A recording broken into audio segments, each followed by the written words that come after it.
Baik, jadi saya ingin menjelaskan bagaimana tahapan untuk pengisian pendaftaran SNMPTN yang dibuka mulai besok. Jadi ada beberapa tahap yang harus dilakukan nanti oleh siswa yang akan melakukan pengisian pendaftaran SNMPTN. Yang pertama adalah terkait dengan pilihan ya, pilihan dia mau masuk perguruan tinggi mana, program studi apa gitu. Kemudian yang kedua adalah terkait dengan portofolio. Kemudian yang ketiga adalah prestasi, dan yang terakhir adalah finalisasi. Nah, saya sarankan untuk para siswa yang besok akan mulai mengisi itu membaca dulu ya, panduan yang sudah kami siapkan. Panduannya itu ada di situs LTMPT di www.ltmpt.ac.id, dan di bagian unduhan ya, di situ ada petunjuk untuk pengisian pendaftaran SNMPTN ya. Silakan dibuka, ada PDF di sana dan dibaca dengan cermat.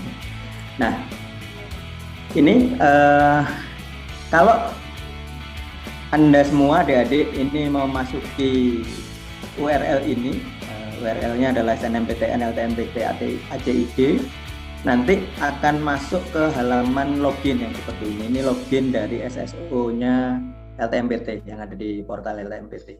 Jadi silahkan nanti mengisi username password ini pakai email ya, ini username-nya dan password yang seperti yang sudah dilakukan pada saat pendaftaran akun. Nah, kemudian di sini ada kriteria siapa yang boleh mengakses situs pendaftaran SNMPTN ini, yaitu yang pertama adalah hanya siswa yang eligible mendaftar di SNMPTN ini.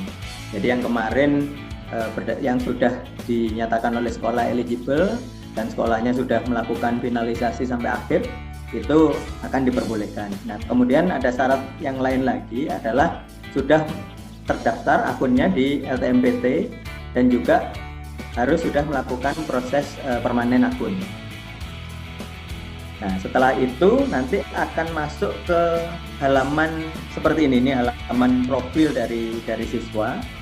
Di informasi profil ini sebenarnya ini read only ya. Adik-adik tidak perlu melakukan apapun di sini.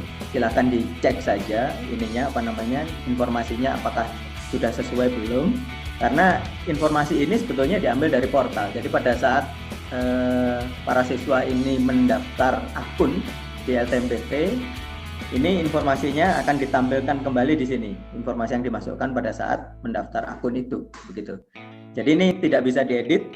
Kalau memang ada persoalan bahwa datanya masih belum tepat, itu silahkan kembali ke portal LTMPT, dan mungkin harus ada ini ya, karena ini harus permanen, berarti ada proses lanjutan yang harus dilakukan, gitu. Mungkin bisa menghubungi helpdesk ya.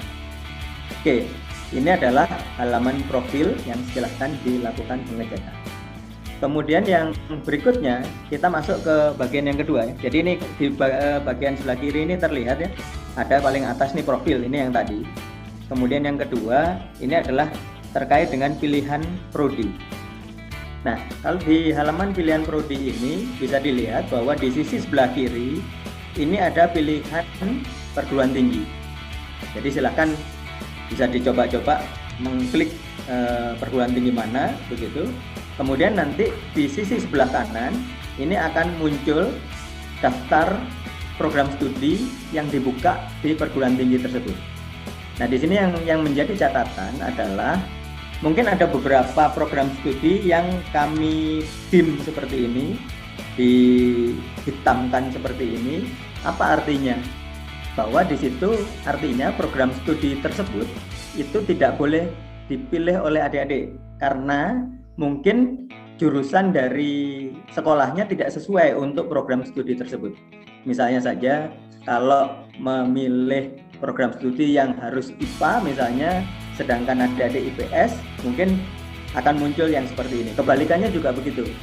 Bila program studinya mensyaratkan IPS, kemudian adik-adik berasal dari IPA, maka sama kondisinya seperti itu. Jadi setiap program studi ini sudah sudah ada persyaratannya masing-masing, termasuk juga dari SMK ya, dari SMK ini sudah disesuaikan, sehingga hanya program studi yang tampak seperti ini, yang tidak hitam begini, itu yang bisa adik-adik pilih ini nanti. Nah silakan nanti, karena pilihannya boleh 2, tadi sudah dijelaskan oleh Pak Budi, pilihannya 2, dan ada persyaratan bahwa kalau memilih 2, maka salah satu program studi harus berada di provinsi yang sama dengan sekolahnya. Kalau memilih 1 boleh dimanapun, begitu bebas. Nah, setelah memilih program studi, nanti akan masuk ke satu halaman yang seperti ini. Jadi kalau pilihannya sudah mantap begitu, silahkan melakukan simpan semua pilihan. Jadi baik pilihan 1 maupun pilihan 2, ini bisa simpan semua pilihan. Gitu. Bisa juga dilihat di sini pilihan yang tadi sudah dipilih itu apa begitu. Jangan sampai salah gitu. Karena kalau salah nanti repot lagi gitu ya. Ini. Nah kemudian bisa jadi ini sudah memilih 2 program studi begini, kemudian kayaknya saya mau milih 1 saja program studi, boleh saja milih 1. Jadi ini di sini ada pilihan untuk menghapus pilihan kedua gitu. Jadi silakan kalau memang berubah pikiran masih di tahap ini boleh gitu. Tapi nanti jangan lupa ada simpan di sini. Baik, setelah itu akan masuk ke bagian portofolio. Jadi yang di sebelah kiri ini bagian yang ketiga, ini adalah portofolio. Nah, tadi sudah dijelaskan oleh Pak Budi bahwa program studi yang membutuhkan portofolio itu hanya program studi seni dan olahraga.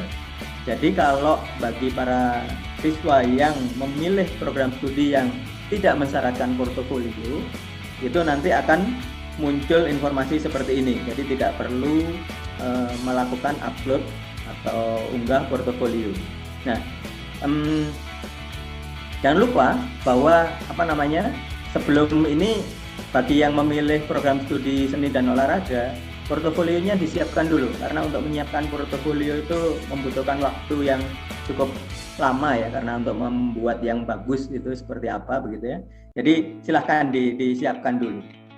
Nah, kemudian pengisian portofolionya seperti ini bagi yang memilih program studi seni dan seni dan olahraga seperti ini.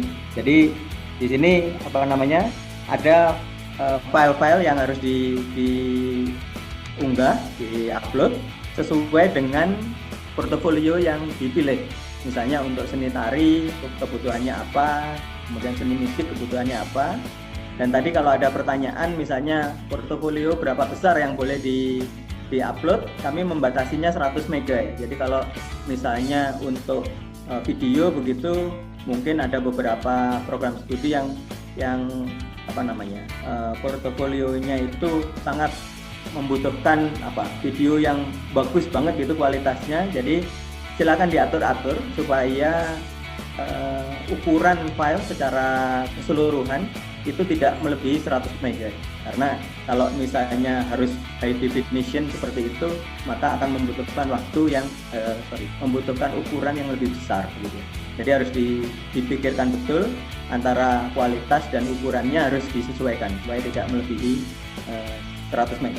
Nah, kemudian kalau pertanyaannya adalah jenis-jenis file yang harus diupload apa?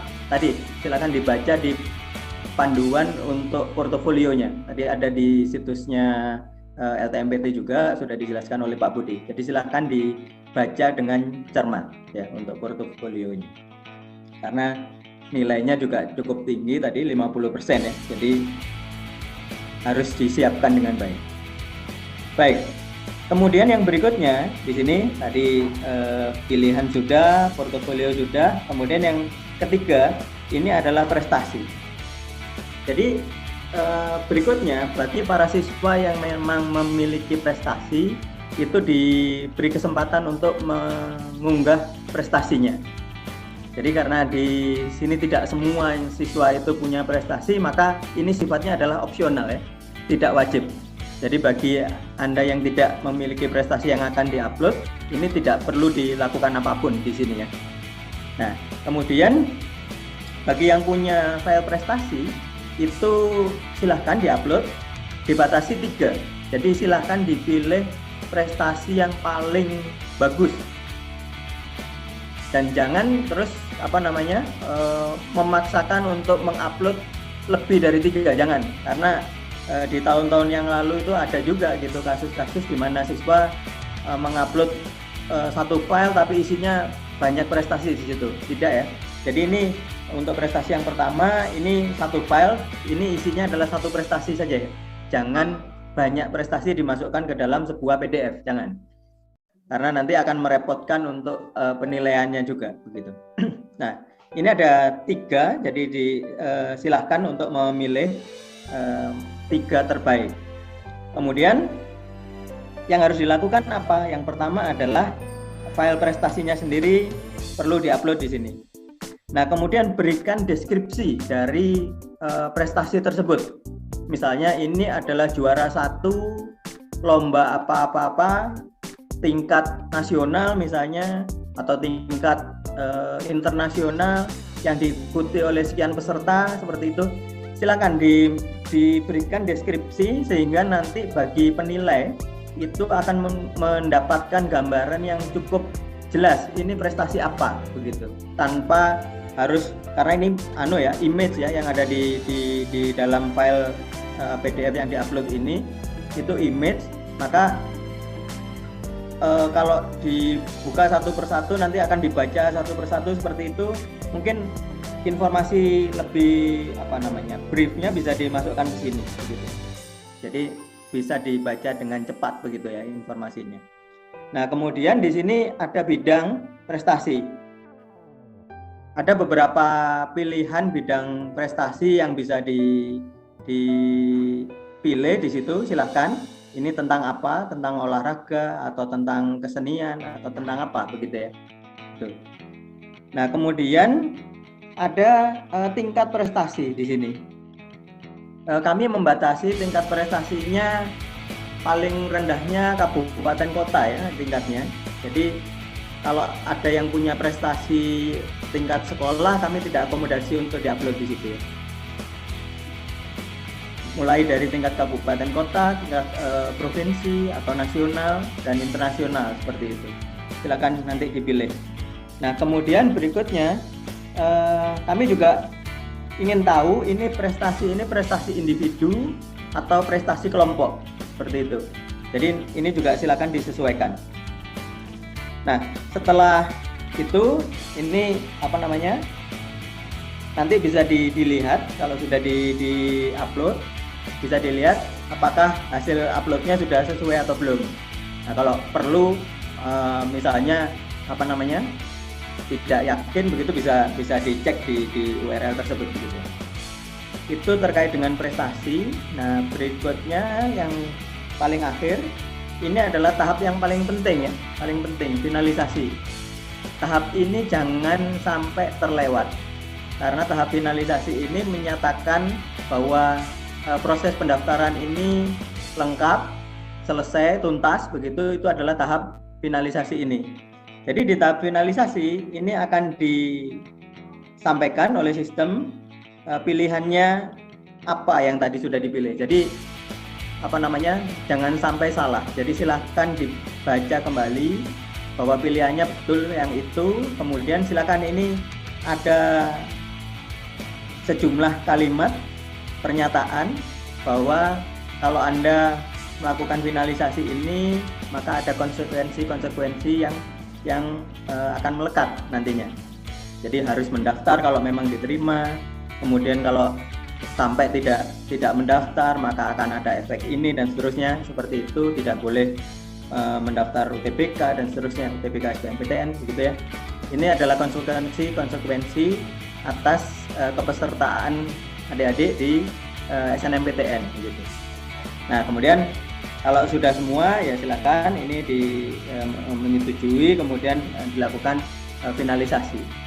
Nah, setelah dilakukan finalisasi, maka di sisi sebelah kanan ini ada kartu registrasi.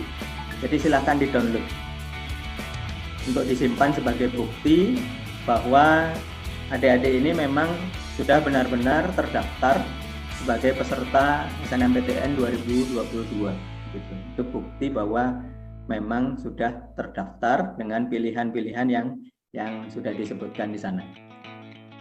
Itu adalah tahap terakhirnya, yaitu download ini ya. Kalau sudah dilakukan berarti sudah beres, selesai gitu. Tinggal menunggu pengumuman.